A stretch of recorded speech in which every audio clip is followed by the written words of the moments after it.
kusoo dhawaada barnaamijka maalmaha dunida oo aan idinkugu hayno wararka maanta. aan ku bilaabay wararka Soomaalida ee degmada Ceelwaaq ee gobolka Gado ayaa lagu qabtay doorashada kuraastii taallay gobolka Gado waxaana maanta la doortay 11 kursi oo kamid ah 16 kursi ee taallay gobolka Gado sida lagu sheegay war-saxaafadeed lagu qoray bogga rasmiga ah ee guddiga hirgelinta doorashooyinka heer federaal. war-saxaafadeedka ayaa sidoo kale lagu sheegay in doorashadu ay u qabsoontay si nabdoon ayna waafaqsanayd habraacyadii doorashooyinka u degsanaa.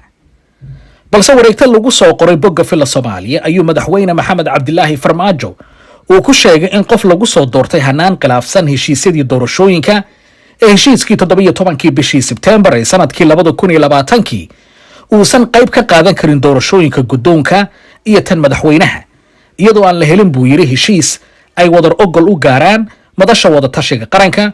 waa sida lagu sheegay wareegta ka soo baxday xafiiska madaxweyne Maxamed Cabdilaahi Farmaajo. halka dhanka kalena qoraal lagu soo qoray bogga madaxtooyada Jubbaland lagu sheegay in madaxweynaha Jubbaland Axmed Maxamed Islaam oo gaaray degmada Ceelwaaq oo gudiyada doorashooyinka ay kala duwan uu uga mahad celinayo dadaalka ay ku bixinayaan doorashooyinka. ciidamada Israa'iiliyiinta ayaa gudaha u galay masjidka barakaysan ee Al-Aqsa waxayna maanta oo kaliya ay dhaawaceen in ka badan 30 qof oo Falastiiniyiin ah.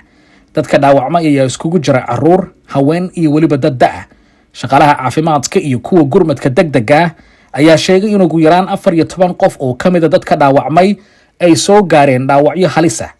tirada guud ee dadka dhaawaca ayaa gaaraysa 200 oo qof iyadoo rabshaduhuna ay bilowdeen bilowga bisha barakaysan ee Ramadaanka ayna weli ka socdaan gudaha magaalada Jerusalem. madaxweynaha Falastiiniyiinta Maxamuud Cabbaas ayaa Israa'iiliyiinta ku eedeeyay rabshadaha ka jira magaalada Jerusalem wuxuuna ku tilmaamay Israa'iiliyiintu inay mas'uul ka yihiin dhibaatada jirta. halka dhanka kale ciidamada Israa'iiliyiintuna ay qoraal ay soo saareen ku sheegeen inay howlgalla ciidan la beegsanayaan dhalinyarada Falastiiniyiinta ee dhagaxyada la dhacaya gawaarida ciidamada Israa'iiliyiinta. labada dhinac ayaa midba midka kale ku eedeynaya rabshadaha ka jira gudaha magaalada Jerusalem. magaalada New Delhi ee xarunta wadanka India ayaa waxaa ku kulmay ra'iisul wasaaraha dalka UK Boris Johnson iyo ra'iisul wasaaraha dalka India Narendra Modi. kulanka labada mas'uul ayaa lagaga hadlay arrimo dhowr ah oo ay kamid yihiin arrimaha amniga, dhaqaalaha iyo waliba dagaalka ka socda dalka Ukraine. labada dhinac ayaa isku raacay inay wada shaqeeyaan isla markaana samaystaan xiriir ganacsi iyo waliba iskaashi dhanka difaaca oo dhexmara wadamada India iyo UK.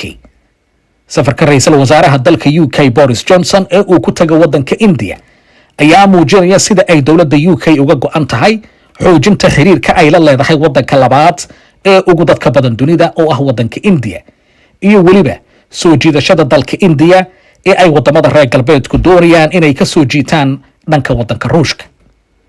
waxaana xusid mudan in labada mas'uul waa ra'iisul wasaarayaasha wadamada India iyo UK inay si wada jira ugu baaqeen in la sameeyo ama la gaaro xabad joojin degdeg ah oo la xiriirta dagaalka wadanka Ukraine. inkastoo ay dowladda wadanka India iyo ra'iisul wasaaraheeduba ay ka gaabsadeen cambaareynta siyaasadda madaxweynaha wadanka Ruushka Vladimir Putin.